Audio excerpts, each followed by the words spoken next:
Muy buenas, hoy os traigo varios problemas típicos de examen. El primero de todos es una valoración de un vinagre. Un vinagre es una disolución diluida de ácido acético o etanoico, fijaros tiene 2 carbonos, al 3% en masa o en peso. Y básicamente os preguntan que en una valoración con hidróxido de sodio, 0,5 molar, ¿qué volumen de hidróxido de sodio tenemos que utilizar si queremos valorar 10 mililitros de este ácido? En una valoración siempre en la bureta se coloca el valorante. En este caso sea el hidróxido de sodio, que es 0,5 molar. Y en el matraz Erlenmeyer se coloca el analito, lo que nosotros queremos determinar, que en este caso sería el ácido acético. El ácido acético no nos dan la molaridad directamente. Nos la podrían dar y nos ahorran faena, pero no. Nos dan el porcentaje en peso o masa. Eso significa que hay 3 gramos en 100 gramos del total. Y bueno, también nos dicen que la densidad es 1. Perfecto, porque ¿eso qué significa? Que los 100 gramos equivalen a 100 mililitros. Lo primero que vamos a tener que hacer es pasar ese porcentaje a molaridad. Porque los cálculos en química siempre hay que hacerlos en moles, ¿verdad? ¿Cómo se pasa a molaridad? Pues o aplicando la fórmula o con un factor de conversión. Con la fórmula, la molaridad es moles entre volumen en litros. Acordaros que es litros. Y las moles es la masa entre el peso molecular.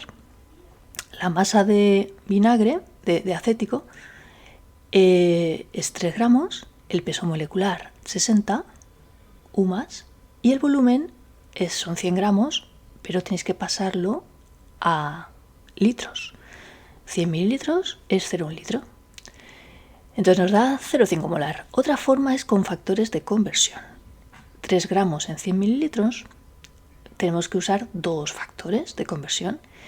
El primero será para pasar de gramos a moles y el segundo será para pasar de mililitros a litros. Bueno, queremos pasar a moles. Entonces arriba ponemos un mol. ¿Un mol cuánto pesa? Pues pesa 60 gramos. Y el segundo queremos pasar mililitros a litros. Entonces aquí la equivalencia pues es 1 litro, son 1000 mililitros. Y bueno, nos tiene que dar lo mismo. Evidentemente, todo se va, ¿veis? Se van los gramos con los gramos, los mililitros con los mililitros. Y da pues también 0,5 molar. Si hacéis el cálculo, lo podéis comprobar fácilmente. Bueno, todos estos cálculos previos simplemente eran para saber la molaridad del ácido. Y ahora pues ya realizamos la valoración, que una valoración es una reacción de neutralización, en la que una base reacciona con un ácido y da sal más agua. Entonces la reacción genérica siempre es un ácido, en este caso a H ponemos base el hidróxido de sodio y nos da la sal sódica, en este caso la parte negativa del ácido, a menos con el sodio y agua. Realmente, si queréis saber la fórmula de esta sal, es muy fácil, es CH3COO-Na, acetato de sodio, que es una sal que se utiliza en las patatas fritas. Lo importante de esta reacción es que veáis que es un mol de ácido reacciona con un mol de base. Y por tanto ya podemos utilizar la fórmula de molaridad de ácido por volumen de ácido es igual a molaridad de base por volumen de base. Realmente aquí lo que estamos haciendo es estequiometría. Estamos igualando moles de ácido con las moles de la base. ¿Vale? Y como es 1 a 1, pues es muy fácil. Si fuera 2 a 1, pues ya tendríais que tener en cuenta las equivalencias. Y finalmente ponemos los números, 0,5 por 10 es igual a 0,5 por volumen. ¿Tenemos que pasar mililitros a litros? No hace falta, porque veis que está en las dos partes de la ecuación. Lo único que el volumen de la base nos dará mililitros. Y este sería el resultado del problema, 10 mililitros. Pasamos al problema 2. Ahora nos preguntan el pH de esa disolución de ácido acético, 0,5 molar. Pues ahora ya no es una valoración, esto es un problema diferente. Ahora ese ácido en disolvente en agua, en disolución acuosa, reacciona con el agua y como es un ácido, él le va a ceder un protón al agua. y se va a quedar la parte negativa del ácido a menos y el ion hidronio. La constante de acidez nos la dan, es 1,8 por 10 a la menos 5, no tiene unidades, acordaros, las constantes de acidez no tienen unidades. La concentración inicial es 0,5 de ácido, de los iones en principio no hay nada. Y luego en el equilibrio pues tendremos 0,5 menos X, de A menos X y de protones X. Entonces, como ya tenemos establecido el equilibrio y sabemos la constante de acidez, pues ponemos la expresión de la constante de acidez. Siempre son los productos elevados a sus coeficientes estequiométricos entre los reactivos. Y no se coloca nunca lo que esté en líquido o lo que esté sólido, pero todo lo que está acuoso sí. Bueno, finalmente ya vamos poniendo los números. Y ahora aquí podemos hacer un hack, podemos hacer un pequeño truco. Si os fijáis, 0,5 molar es una concentración bastante elevada. Si lo comparáis con la constante de equilibrio, que es 1,8 por 10 a la menos 5, es bastante más grande. Este ácido es bastante débil. Si restamos 0,5 menos X, X va a ser muy pequeñito, ¿no? Se nos va a ionizar muy poco. Como X va a ser muy pequeñito, 0,5 menos X más o menos es 0,5.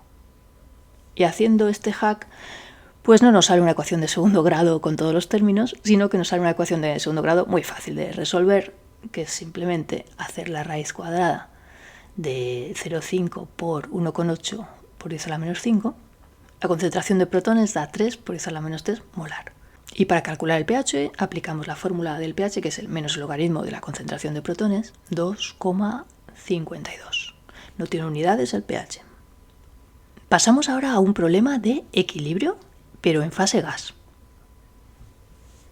Todos los reactivos y productos van a estar en fase gas.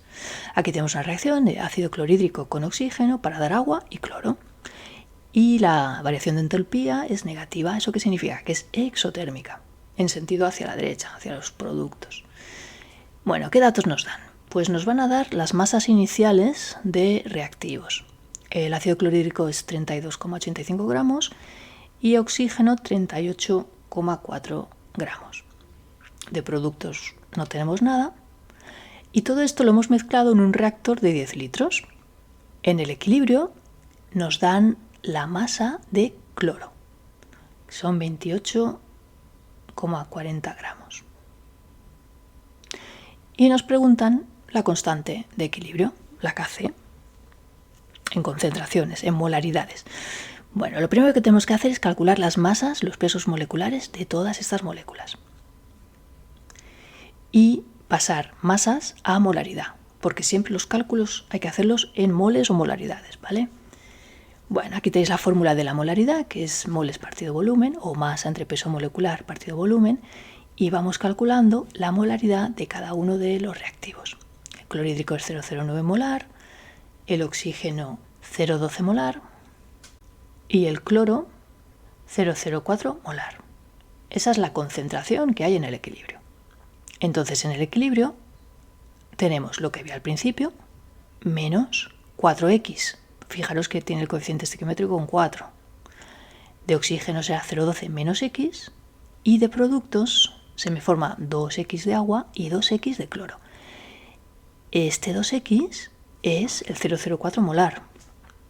De aquí podemos deducir lo que vale x.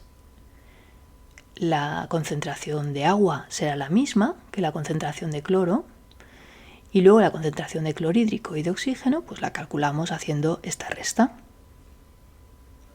Bueno, aquí tenemos ya todos los cálculos hechos y la constante de equilibrio pues simplemente es productos elevados a sus coeficientes entre reactivos a sus coeficientes. Como están todos en gas, se ponen todos.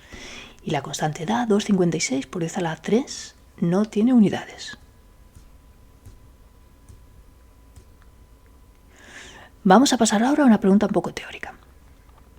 Nos dan la reacción anterior y nos preguntan qué pasa si modificamos ciertos parámetros.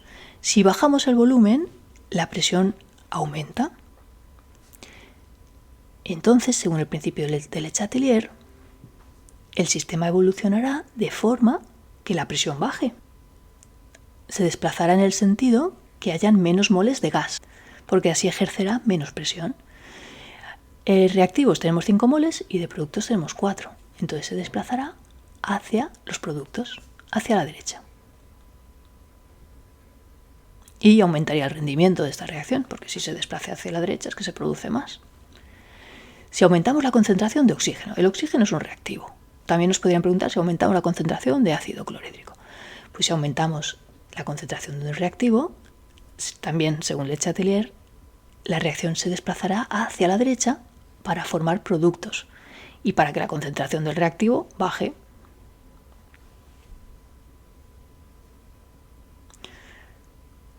Entonces aquí, en este caso, también aumentará el rendimiento de la reacción. Tiene lógica, ¿verdad? Si queremos fabricar algo, tenemos que añadir reactivos y retirar productos. Si aumentamos la temperatura, en este caso se va a desplazar en el sentido que la reacción sea endotérmica, para enfriarla.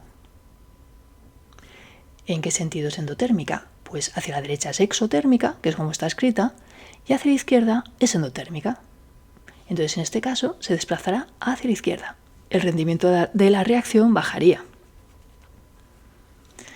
Y finalmente, ¿qué pasa si añadimos un catalizador? Pues los catalizadores no afectan a las constantes de equilibrio. Lo único que consiguen es que el equilibrio se produzca más rápidamente. Porque lo que sí que hacen es que aumentan las velocidades, pero aumenta la velocidad directa y la inversa. Entonces, añadir un catalizador no va a modificar el equilibrio. Vamos a ver ahora un problemita de ácido-base, pero ahora una base. La codeína es un medicamento que se utiliza mucho para la tos. Bueno, nos dan la fórmula, es esta fórmula. Y lo que nos interesa a nosotros es que es una base débil. Podríamos poner simplemente P, si no sabemos la fórmula o no nos la dan.